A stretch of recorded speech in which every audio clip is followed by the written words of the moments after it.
People's Platform. Marking his first policy address in Parliament. Recently, President Ranil Wickremesinghe has stressed on the importance of facing the current crisis together as one people. He also said that he requests all parties representing Parliament to unite in the formation of an all-party government. We are aware that this requires a reform process. How urgent do we need these reforms, and how credible do these reforms need to be? Joining us tonight is Dr. Roshan Pereira, Senior Researcher, Advocata Institute, also former Director of the Central Bank of Sri Lanka. Good evening and welcome. Thank you for having me on this program. Thank you, Dr. Pereira. My first question to you is, take us through very briefly the current economic climate and the urgency of reform, the credibility that is needed of this reform process. Yes, so I mean, if you look at any of the metrics in terms of any of the indicators, economic indicators, you'll find that we're probably facing one of the worst crises in our history. We know that inflation is basically, we've never seen inflation at these rates, over 60%. Food inflation is 91%. I don't think we've ever faced that kind of inflation. In addition to that, we know that growth has been contracting. We have, growth is stalling. It's going to contract. It's estimated to contract by 7%, which is, we've never faced that kind of growth contraction. We don't have foreign reserves.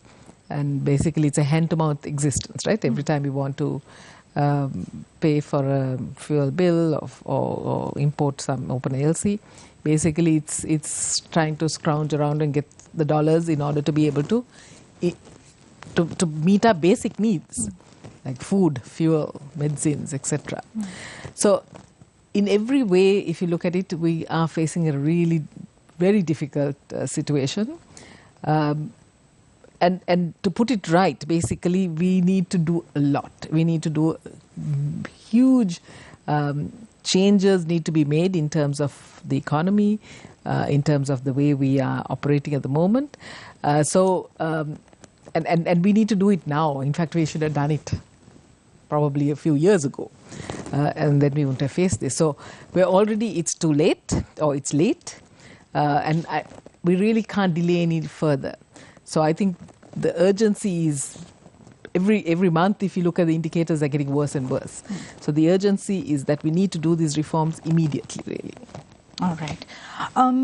Now, we are aware that the short-sighted, opportunistic policy decisions of successive governments are largely to blame for Sri Lanka's economic crisis, from 2015's government decision to increase public sector salaries, to 2019's drastic tax reduction, to ignoring warning calls to go to the IMF sooner. There's a non-exhaustive list of blunders.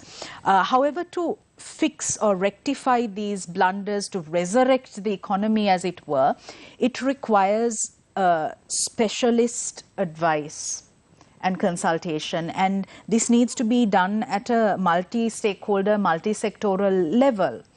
How do you envision this taking place? The President spoke about a common minimum program, an all-party government. However, at this stage, there are still sort of concepts at the conceptual stage. So how do you foresee this happening? So I can't really talk from the politics side, because Sure. I don't know how that will play out. But I think that definitely, in order to be able to come up with a credible program, we need to have technocrats working on it. We need to have good people in the sense in each of these areas. Because it's going to be a multifaceted program. It has to cover every different sectors of the economy. So you need to have people who understand those sectors and to come up with the policies. But it's not just coming up with the policies, because you need to have to drive them. Yeah. You have to drive the reform. It's well and good to have a nice document that says, these are the things that need to be done. But there have to be champions to actually drive those reforms. And I think that's where we need people who can actually do that. And I think today we had a discussion with Dr. Veerathai, who's was the former bank governor of the Bank of Thailand. And he actually talked about how they drove those reforms. They brought in technocrats. They have the ability of actually bringing technocrats into key cabinet positions.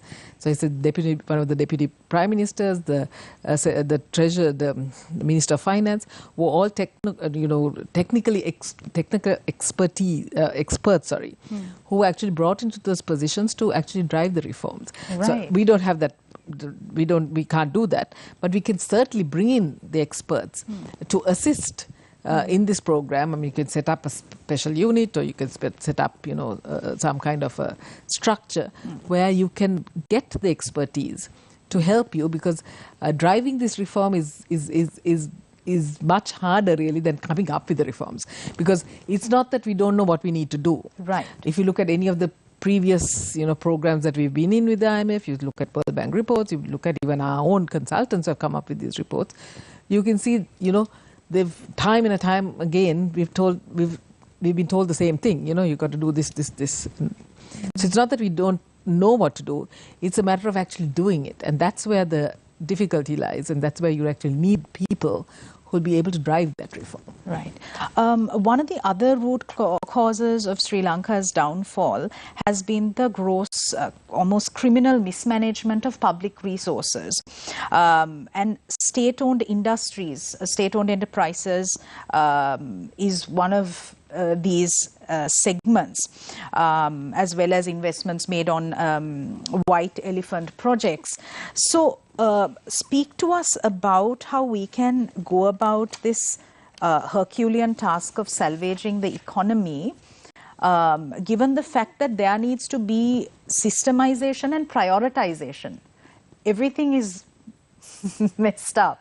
So how do you prioritize what to do? Do you first go about privatizing Sri Lankan Airlines, or do you select CPC and try to curb its losses?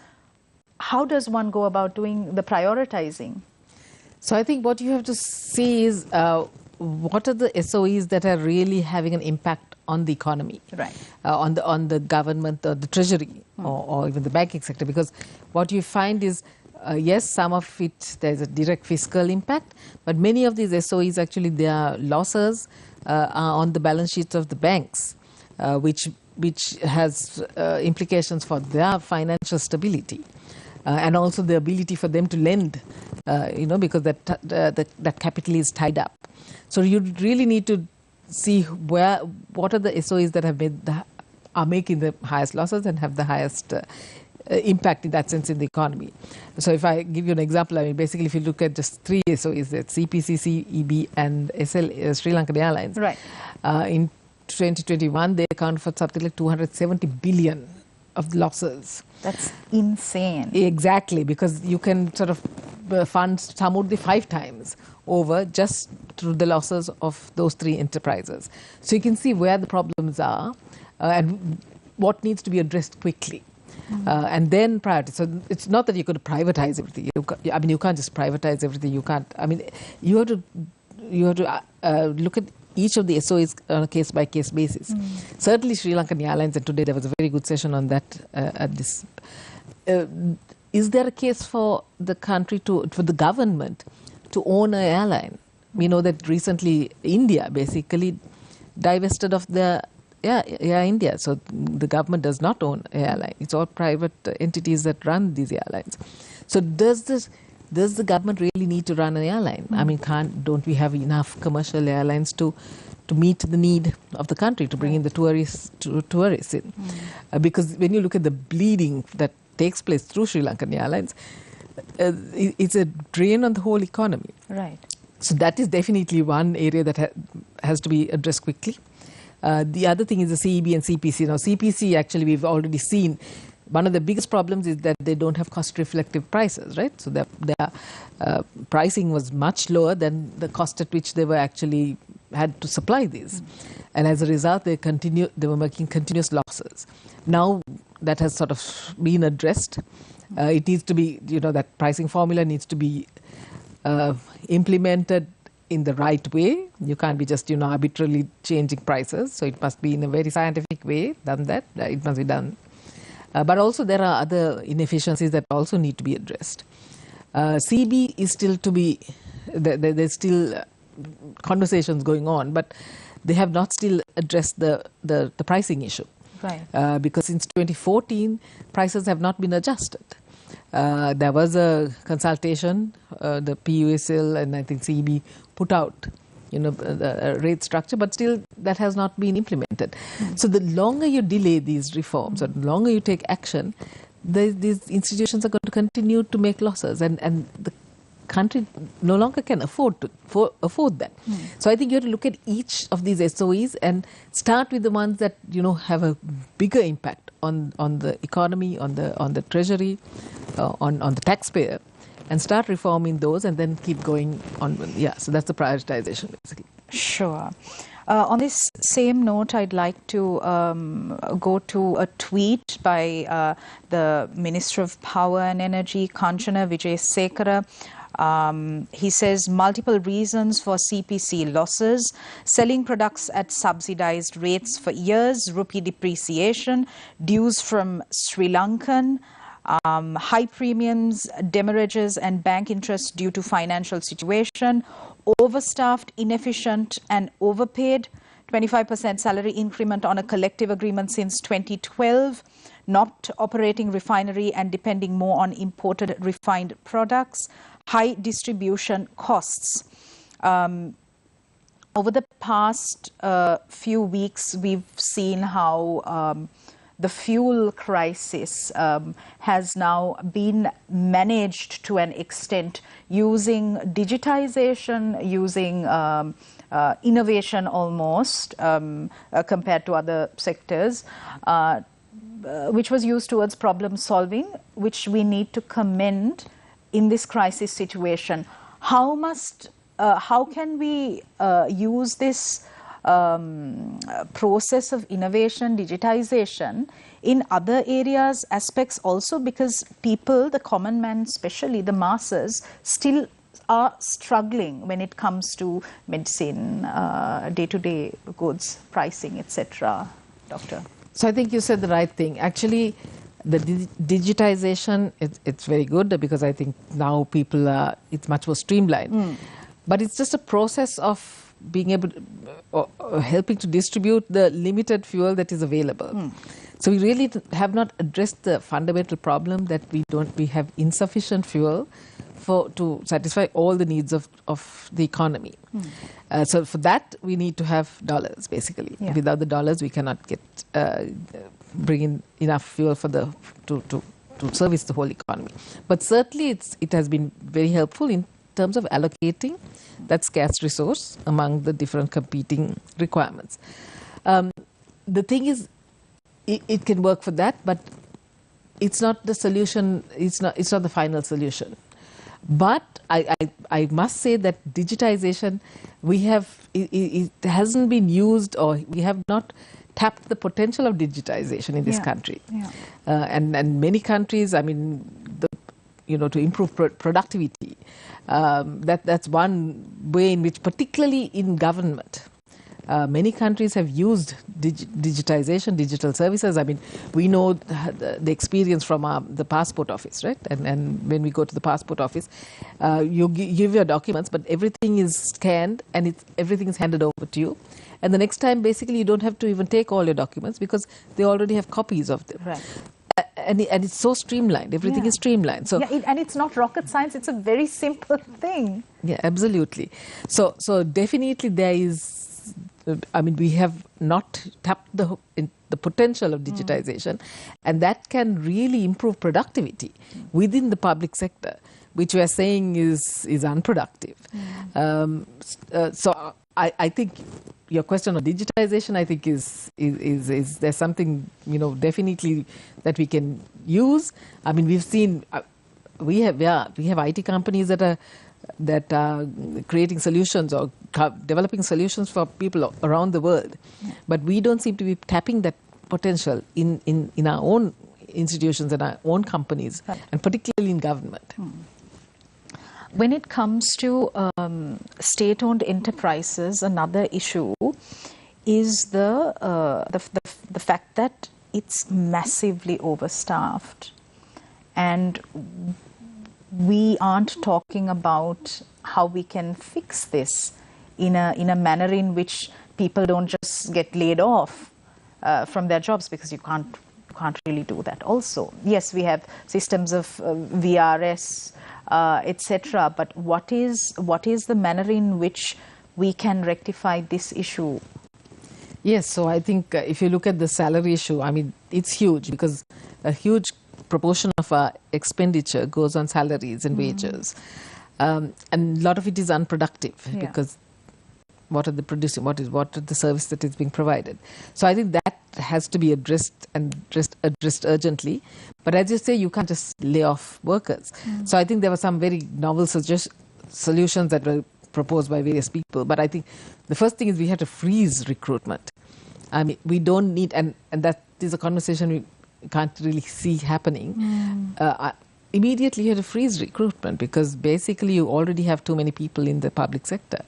And then you recruit only if there's, certain skills or certain positions that you need people with certain skills.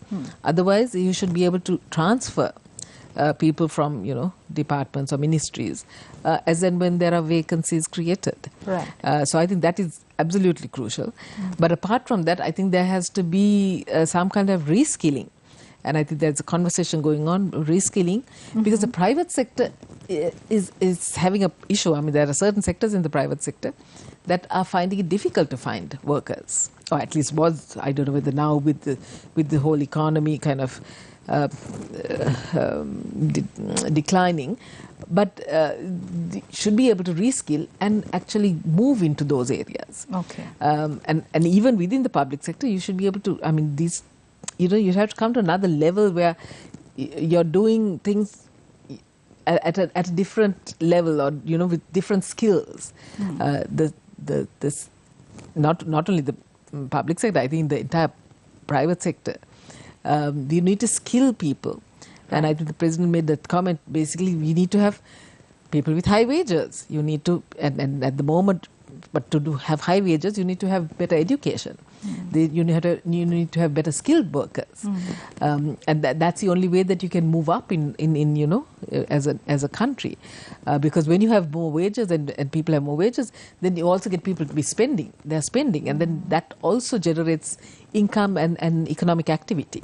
So there is a sort of a chain effect in this process. So I think, it's not an easy. Because there are so many things that need to happen. It sounds like this paradigm shift, but how do you sort of practically implement it when, policymakers, ultimately, you need political will to get a lot of stuff done, but we don't see that. So in the absence of political will, is it possible to implement some of these concepts, reforms? So I think that's where what you said at the beginning of this all-party government, or at least everybody coming together. Because unless everybody agrees that these are, the minimum things that we need to do in order to get us out of this crisis, it's not going to happen.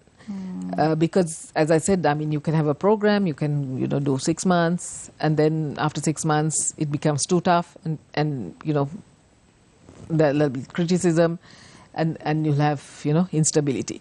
So everybody has to agree that these are the few things, and you don't have to have a lot of, a whole sort of menu of things, just key things that need to happen.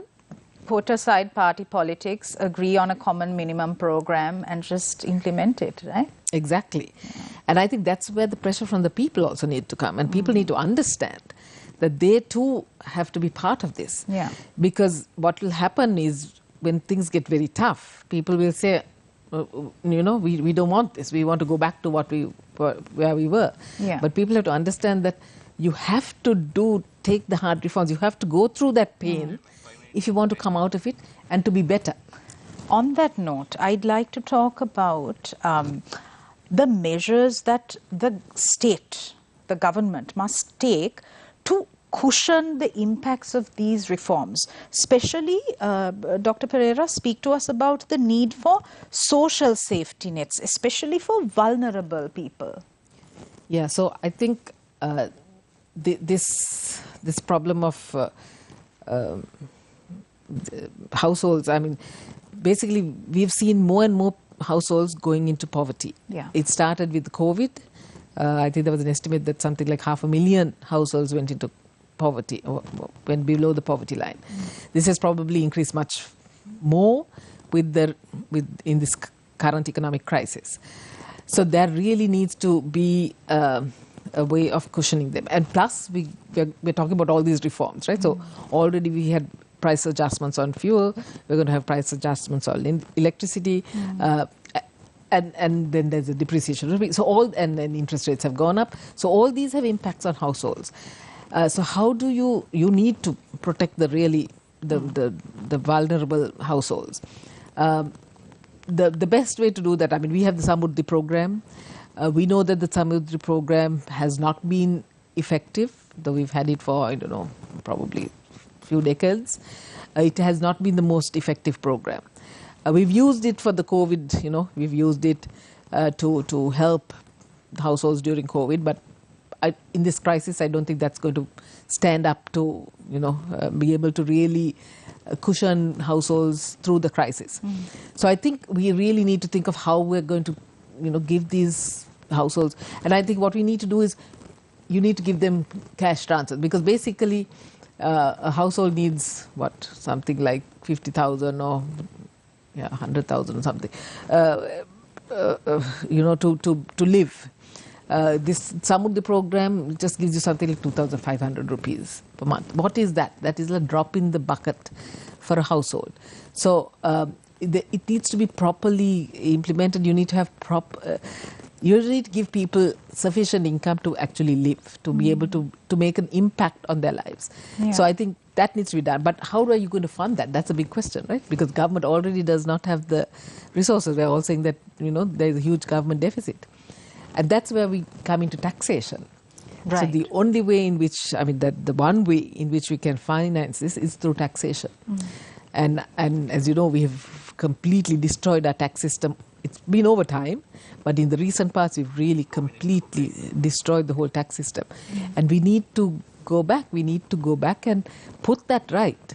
Because unless we raise these taxes, and obviously the burden of this adjustment of the reform will have to be borne by people who can afford to bear it through higher taxes.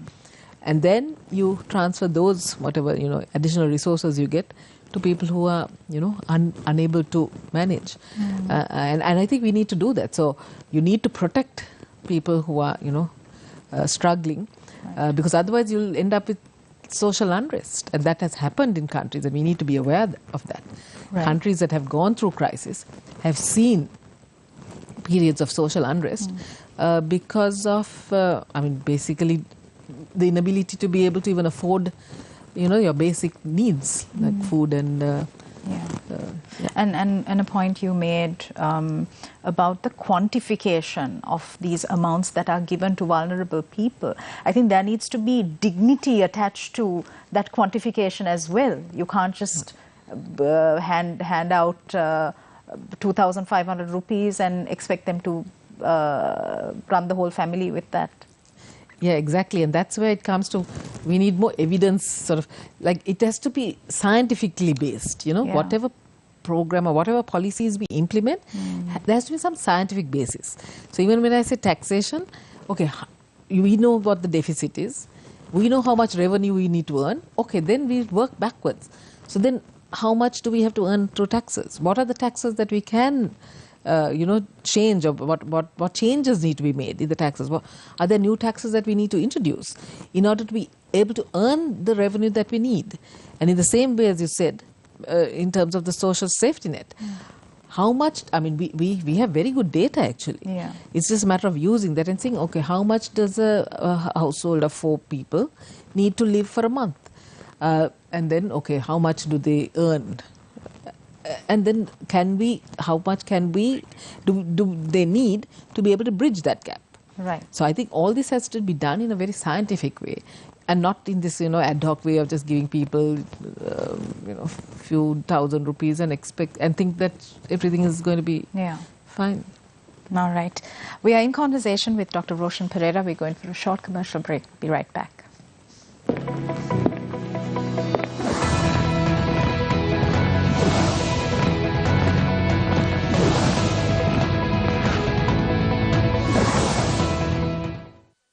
We must be prepared to face any challenge. There is no quick fix, but we have to go for a solid fix. Where do you think the Central Bank of Sri Lanka is heading right now? Coming out of the ashes, like a phoenix, we will rise. People are fighting for daily survival. We have to restructure our debt, there is no doubt about it. I rather try my best, sitting with the enemy, trying to sort this out. IMF is not the destination. We've heard a lot of political parties over the years over-promising and under-delivering. Face the Nation every Monday at 9:30 p.m. on TV1. A brand new year, a year of hope, a year of aspirations and people looking for inspiration. Our software engineers, our IT expertise are, not seconding to anyone. A proper investigation led by the CID. This will be swept under the carpet. Understanding about the stock market, the fundamentals, the economy, that is very important. Entire ownership of this reclaimed land as well as the governance of Port City are all under the government of Sri Lanka. No planet, no people, no business. Yes. And this is the simple thing about Biznomics. Your weekend's most profitable 60 minutes. Biznomics, Saturday and Sunday at 5 p.m.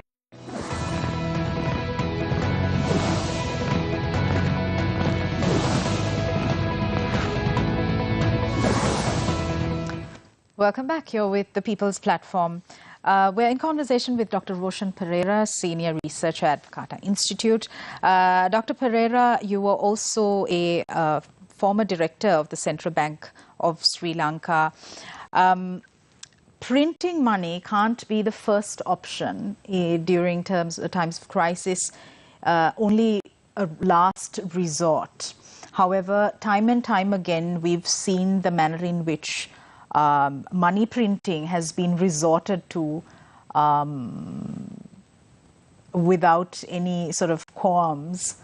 How terrible is this for economic stability, for the economy in general, and what needs to be done to sort of what needs to be done to fix the damage done through this? So I think here we're talking about really institutions and institutional reform, because I think what we've seen is central banks are meant to be independent, or they're supposed to be independent. They're supposed to take independent policy action and not be driven by fiscal policy. But in Sri Lanka, we've often seen cases where when the fiscal deficit has ballooned, when there are lack of other means of financing the deficit, there has been a shift to depending on bank financing and particularly central bank financing, and we saw that very recently, right? When there was a huge increase in central bank financing of the deficit, which you refer to as money printing. So basically, it's putting money into the system through the central bank. And that is what, and the consequences of that we are seeing now with inflation where it is. I mean, that's not the only cause, but definitely, certainly, it's one of the major causes for the current inflation. So I think the way to address that is you need institutional reform, and there I think there was the process to do that. There was a new act that was drafted to strengthen the independence of the central bank and to actually have parameters within which so that it couldn't actually lend to the central bank through purchases of treasury bills. There were other ways which were not quite addressed, but even there were sort of strict limits on how the central bank could finance the deficit. So I think So this is, I think, very important, and it's not just central bank. So when I say institutional reform, I think this whole thing of rules versus discretion, we have very often policy making is done through discretion. So people have the discretion to, you know. So when you leave it to discretion, basically it can be based on somebody's, you know, ideas or ideologies and things like that. But I think it is important that policies are made based on some kind of framework, based on rules. So it's not only the central bank. I would say the problem is not just the central bank, it's because of the fiscal, right? Because the fiscal has been indisciplined. We have this Fiscal Management Responsibility Act, where there are strict limits on how much the fiscal deficit should be, how much public debt should be. But unfortunately, these are moving targets. They keep being shifted. And there's no accountability, and there's no consequences if these targets are breached. So there needs to be some kind of much stricter accountability in terms of all these, right. So that policy is made within certain parameters. And I think then we would see a much better outcomes rather than the kind of outcomes that we're seeing right now. Okay. Since we also need to make this conversation hopeful and talk about be solution-oriented, speaking recently in Parliament, the President said that avenues for entrepreneurs of the country to come forward through their skills are being expanded. How can we drive entrepreneurship in Sri Lanka? So I think we always say the private sector is the engine of growth. But when we, I think often what the private sector complains about is that they are not allowed to operate freely because there's so many restrictions, so many rules and regulations which are imposed by government. Right. So I think that is something that needs to be addressed. This whole the business environment. Right. The government needs to be a facilitator of business rather than a regulator. Right. And that's, if you look at countries that have actually been successful, that is the pathway that has been taken. So I think for businesses and to flourish, for businesses to really, and that's the only way forward, because at the moment, yes, we have to stabilize the macroeconomy, we have to stabilize, inflation, and the foreign exchange, the external environment, the fiscal, everything. But the future prospects of the country depend on growth. Right. And the only way in which we can stimulate growth is by getting the private sector and enabling the private sector really to drive that growth. And that can only be done by allowing them the freedom to be, I'm not saying unlimited freedom. There can be some, broad framework within which they operate, or regulatory framework within they operate, but give them the space and the freedom to be able to operate in that environment so that we can grow the economy. Yeah, because one of the issues that we see businesses or individuals facing is that, say, they need to get a license or a permit. They have to go from one place to the other. And there's so much of bribery and corruption that's sort of endemic. Getting a simple thing done takes time, energy, effort, and is a huge time wastage. So to allude to what you said, the government needs to be a facilitator rather than just a regulator. Dr. Roshan, let's also discuss the importance of bridging the fiscal deficit vis-a-vis the need to be in a position of economic stability in order to proceed with the IMF bailout program. Talk to us briefly about that. Yes, so I think, as I said, I think the root cause of this macroeconomic stability, I think you speak to any economist that they'll, I think, agree, has been the fiscal deficit or the fiscal indiscipline. So that needs to be addressed.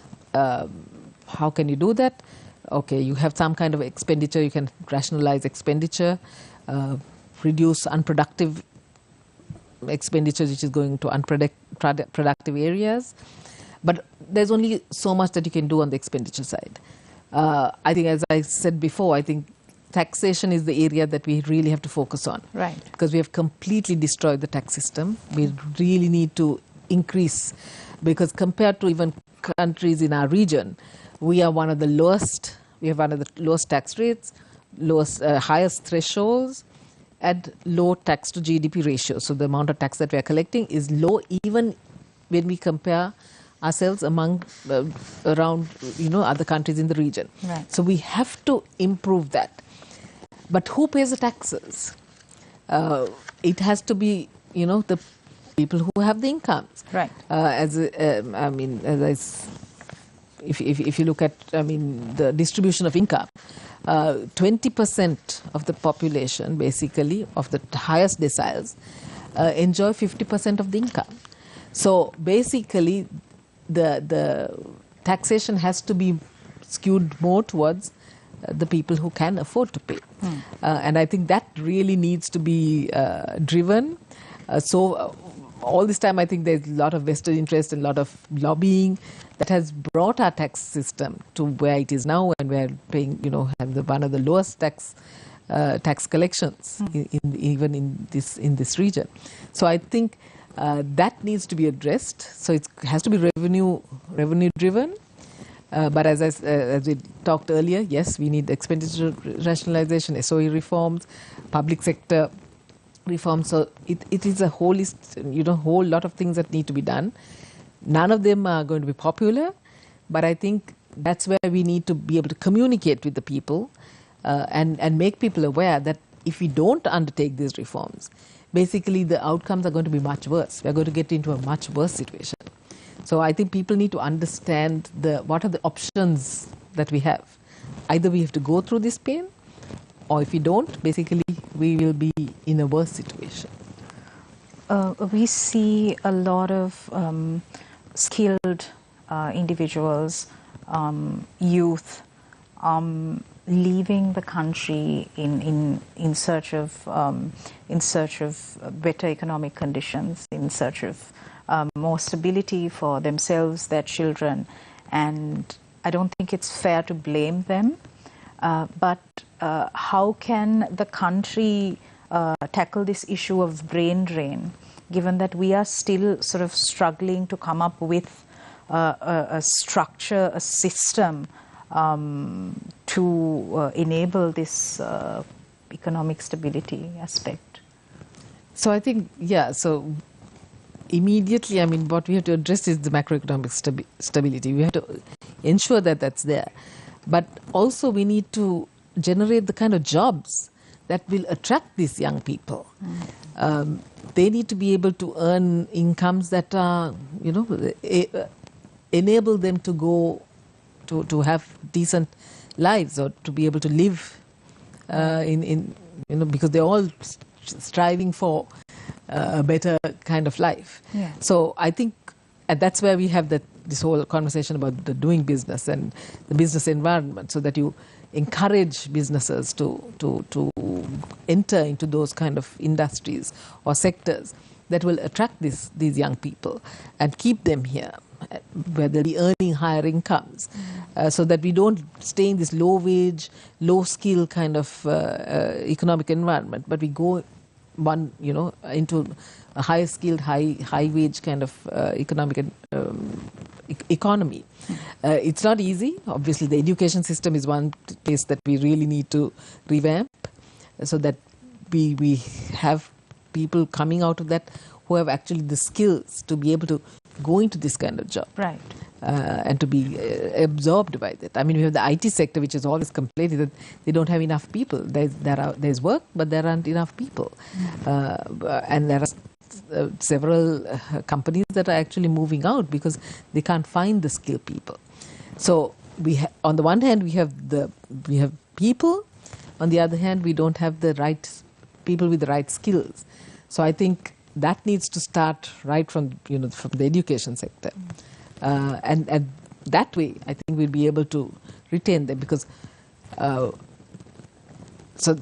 are more the unskilled and the people who need to be retrained. But on the other hand, we are also losing people who are skilled, who have been trained in this country, who have highly educated, who have very good experience, who are being, snapped up in other countries. So, and they are basically, they need to be assured that they can earn a decent wage and they can live a decent, have a good, at least decent lifestyle. Not easy things to be done, but I think very essential if you want to retain the talent that we are currently losing, I think, on a daily basis. Yeah. All right. You're hopeful for the country's future? Well, hopeful if we do the right thing and do it immediately. We cannot delay any longer. Okay. I don't think Sri Lanka, because Sri Lanka is a very small country, we have only 22 million people.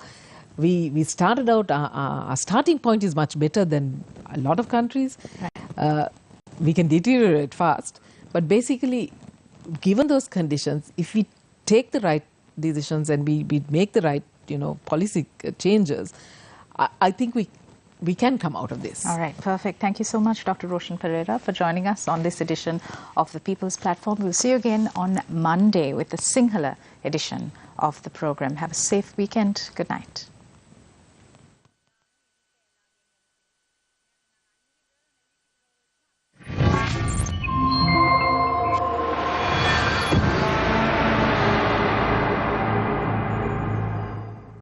COVID-19 සඳහා ආරක්ෂිත පියවර නිතරම හොඳින් සබන් යොදා දෑත් සෝදන්න.